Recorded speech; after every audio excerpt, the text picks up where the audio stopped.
May pagbabagong nangyayari ngayon sa Pacific Ocean at posible itong magdulot ng sabay-sabay na malalakas na pag-ulan, matitinding baha, tagtuyot, heatwave at malalakas na bagyo sa iba't ibang panig ng mundo. Ano nga ba ang Super El Nino? Sa isang normal na taon sa Pacific Ocean, ang tinatawag na trade winds ay kumikilos mula silangan patungong kanluran at itinutulak nito ang mainit na tubig ng dagat patungong Asia at Australasia. Sa kabilang bahagi naman ng Pasipiko, sa panig ng South at Central America, umaangat ang malamig na tubig mula sa ilalim ng dagat.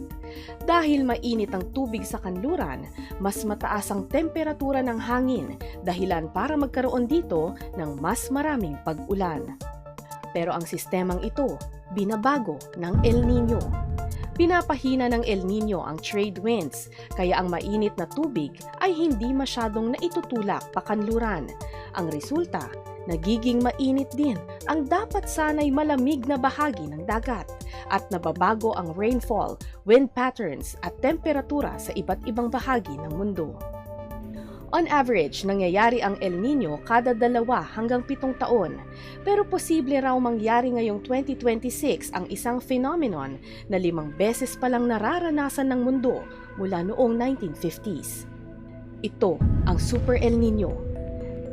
Nangyayari ang Super El Nino kapag tumataas ang temperatura sa Pacific Ocean nang hindi bababa sa 2 degrees Celsius above average. Batay sa prediction ng National Oceanic and Atmospheric Administration nitong April 9, may 61% chance na magkaroon ng El Nino ngayong taon at may 1 in 4 chances na ito'y maging very strong o Super El Nino. Posible itong mabuo sa May hanggang July, tumagal hanggang sa pagtatapos ng 2026 at pinangangambahang magdulot ng record-breaking na init ngayong 2026 o sa 2027. Kabilang sa mga posibleng epekto nito ang matindi at pangmatagalang tagtuyot sa Southeast Asia at Australia, malalakas na pag-ulan at flash floods sa ilang bahagi ng South America at mas malalakas na bagyo sa Hawaii, Japan, China at Pilipinas. Ayon sa mga eksperto, posible pang mabago ang forecast. Gayunman, nasa El Nino Watch na ang pag-asa.